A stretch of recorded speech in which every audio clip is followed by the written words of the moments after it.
Dito sa mundo ng crypto, may malaking balita ngayong araw na siguradong makakaapekto sa atin bilang mga traders, investors at holders. Sapagkat sa XRP na kilala sa kanyang volatility at strategic na galaw ay muling nasa spotlight dahil po sa pag-aproba ng 21 shares XRP ETF na nakatakdang ilista po sa Cboe BZX Exchange sa ilalim po ng ticker name na TOXR. Ang approval na ito ay hindi lamang simpleng update. Ito po ay maaaring magbukas ng bagong market opportunities at posibleng mag-trigger ng price movements na dapat po nating bantayan. At ayan, simulan po natin sa ating unang katanungan kung ano po ba ang ibig sabihin ng automatic approval ng 21 shares XRP ETF.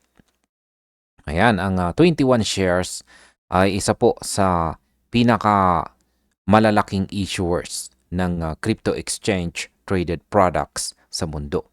At ito po ay nakakuha ng automatic approval para sa kanilang XRP ETF sa pamamagitan ng 8-A filing sa US SEC. Ibig pong sabihin nito, hindi na kailangan ng karagdagang regulatory hurdles bago magsimula ang listing. Kaya para sa atin, ang ganitong development ay nagbibigay po ng signal sa market na may institutional backing sa XRP at handa na po itong pumasok sa mas malawak na trading ecosystem. Kapag sinabi nating automatic approval, ito po ay tanda na ang ETF ay sumusunod sa lahat ng regulatory requirements. Kaya't ang exchange tulad po ng Cboe BZ Exchange ay maaring agad na maglista ng shares sa ilalim po ng TOXR ticker. Para po kay XRP, ito ay parang binigyan po siya ng green light para makapasok sa institutional investors na naghahanap ng regulated exposure sa crypto.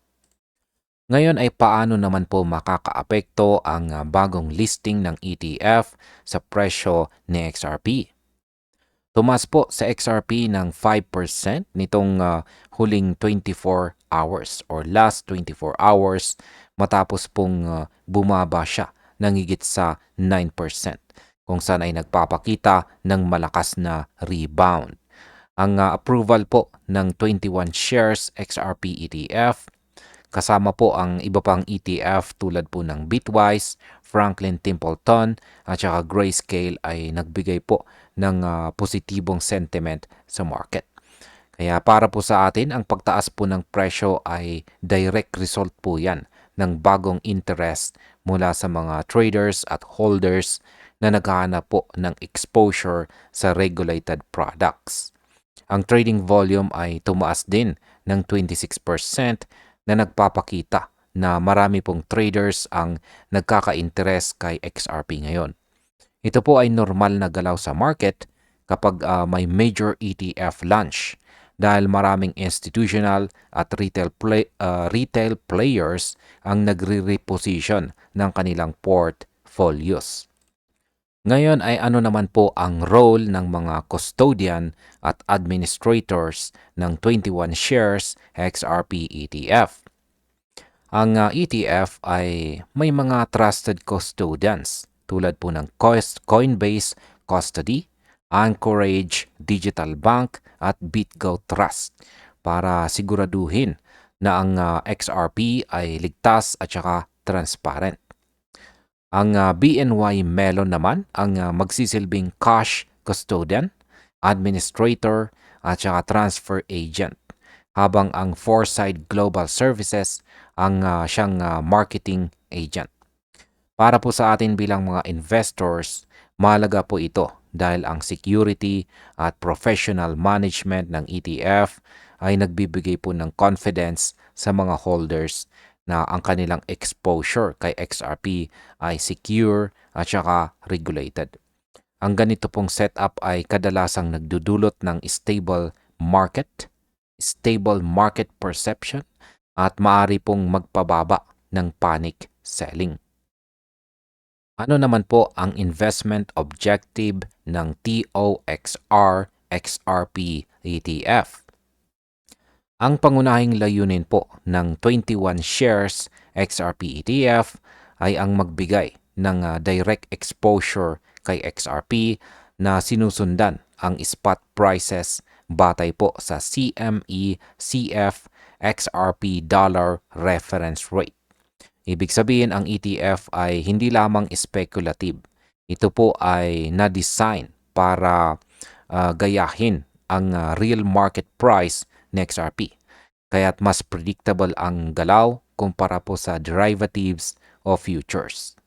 Para po sa atin bilang mga traders, ito po ay game changer dahil mas madali na ngayon ang pag-access kay XRP sa isang regulated at tradable format. Sa halip po na magbenta o bumili ng XRP sa spot market, ang ETF ang siyang magbibigay ng exposure na may simplified structure at saka potential tax advantages sa ilang mga jurisdictions. Ano naman po ang epekto ng mga bagong ETF launches sa derivatives market? Sa kabila po ng positibong rebound, may selling sa derivatives market nitong nakaraang oras lamang. Ang total XRP futures open interest ay tumaas po ng 0.30% sa $3.38 billion nitong nakaraang 24 oras or last 24 hours. Sa CME, ang 4-hour futures open interest ay tumaas po ng 0.56%. Ngunit bumaba po ng 1.17% kay Binance.